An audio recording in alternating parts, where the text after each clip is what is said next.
Opo. Yes. Sa aking mga kababayan na nandyan po sa Veteran Center sa Quezon City at nandito po online sa social media, nagpapasalamat po ako sa inyong suporta sa akin at nagpapasalamat po ako sa pagprotekta nyo. Unang-una po kay Yusek Zulaika Lopez at sa lahat po ng mga personnel ng Office of the Vice President. Lalong-lalo na po bukas dahil meron na naman pong hearing doon sa House of Representatives na ang Committee on Good Governance. Nagpapasalamat din po ang pamilya ni Yusek Laika Lopez, lalong-lalo na ang kanyang ina na si Nina Tanglao, sa inyong tulong sa kanyang anak, sa inyong pagbabantay sa kanya. Alam po natin, malaki po yung trauma na pinagdadaanan niya ngayon. Minsan po nakakahawa dahil po sa harassment and threat to her life. Alam ko po, busy po kayo lahat. Lahat kayo kailangan maghanap buhay dahil mahirap ang buhay ngayon. Pero nandyan kayo para magpakita at magbigay ng suporta sa akin at sa opisina ng Vice President.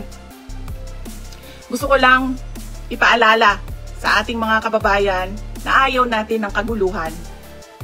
Na tayo ay may karapatan sa peaceful assembly at tayo ay may karapatan na magsalita kung ano yung nararamdaman natin at gusto nating makita mula sa ating gobyerno. Ang gusto natin makita ay genuine public service. Kung maalala nyo po, hindi ako sumama o sumali kahit sa anumang panawagan ng pagtanggal sa Pangulong Marcos sa kanyang pwesto. Bumisita ako sa rally ng Kingdom of Jesus Christ sa Bonifacio noon dahil nakiramay o nagkipagsimpatiya ako sa kanilang nararamdaman at hirap na pinagdadaanan. Ang lagi kong panawagan sa taong bayan ay hingin, idemanda sa gobyerno na ibigay nila ang serbisyo na karapat-dapat para sa mga Pilipino. Simulan na natin sa mga campaign promises. Dapat po, pag ang politiko ay nag-promise na magbibigay ng 20 pesos per kilo na bigas, dapat ay tinutupad yon dahil binoto ka ng mga tao base sa mga sinabi mo, base sa mga kampanya mo. Kaya dapat binibigay yan lahat.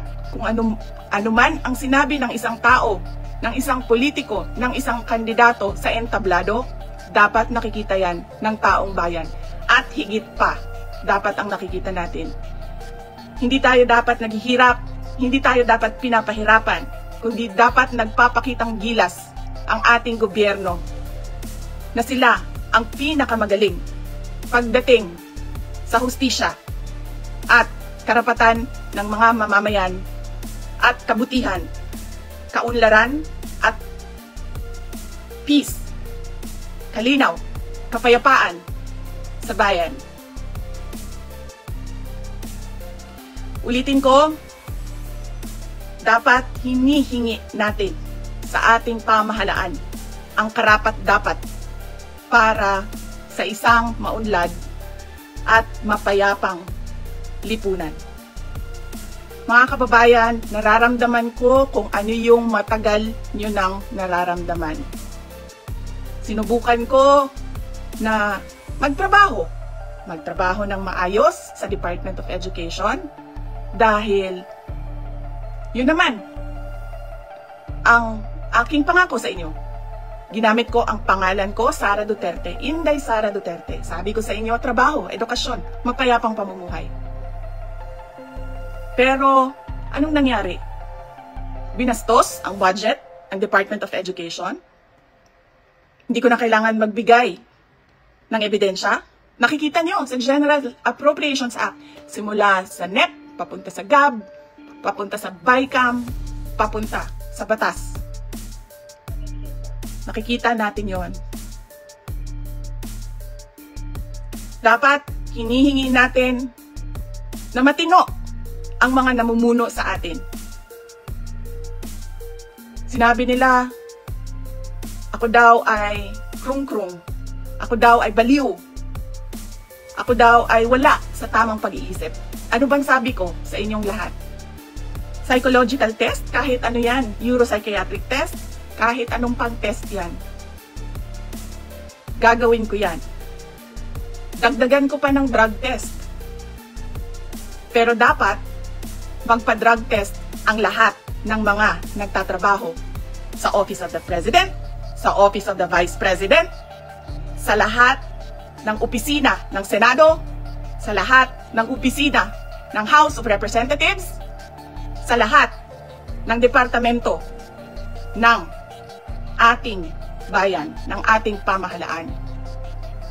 Diba? Ano pang test ang gusto nyong idagdag ko? Wala na kayong mapuna sa akin. Pinagtatakpan ninyo ang mga kakulangan ng pamahalaan. Ako ang ginagawa ninyong punching bag para hindi napapansin, nakikita, naririnig ng mga tao ang kalokohan, ang korupsyon, at ang katiwalian na ginagawa sa gobyerno. Magpa-drug test tayong lahat sa harap ng taong bayan. Dalawa lang yan, mga kababayan. Ibigay namin ang mga pangako namin sa inyo noong nangangampanya kami. At papakita namin sa inyo na matino kami. Magpapadrug test kaming lahat. Simulan namin sa Office of the Vice President.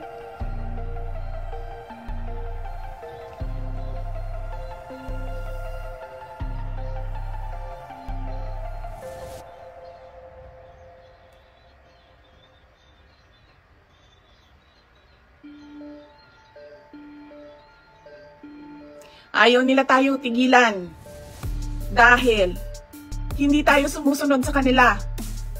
Hindi tayo nabibili ng pera.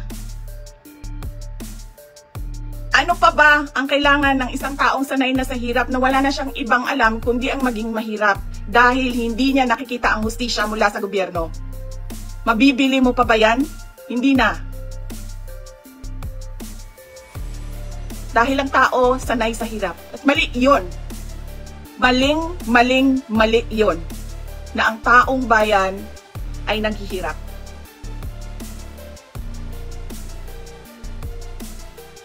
Mga kababayan, ulitin ko ang aking pagpapasalamat sa inyong suporta, sa inyong pagprotekta, at lalong-lalo na sa inyong pagmamahal. Nararamdaman ko yon. Mahal ko kayong lahat. Mahal ko itong bayan natin. Wala na po tayong ibang bayan. Hindi po tayo mga politiko at mga mayayaman na meron pong bahay kung saan-saan. Sa Australia, sa Singapore, sa Amerika, sa Spain, sa Europe, kung saan-saan ang mga bahay nila. Napakadali sa kanila na talikuran ang bayan. Pero tayo, saan tayo pupunta? Sa mga probinsya lang natin. Sa Samar, sa Leyte, sa Cebu, sa Bohol, sa Siquijor, sa Negros Oriental, sa Negros Occidental, sa Panay Island, sa Mindanao, sa Luzon. Doon lang tayo makakapunta, makakauwi kung magulo ang bayan. Pero ang mga mayayaman at mga politiko, iiwanan lang tayo. Kaya mga kababayan, paniguraduhin nyo na hinihingi ninyo sa gobyerno kung ano yung karapat-dapat para sa ating lahat. Hindi lang karapat-dapat para sa mga politiko at mayayaman. Nagpapasalamat po ako at paalala po ulit sa inyong lahat, peaceful assembly sa ilalim ng freedom of speech ang ating hangad.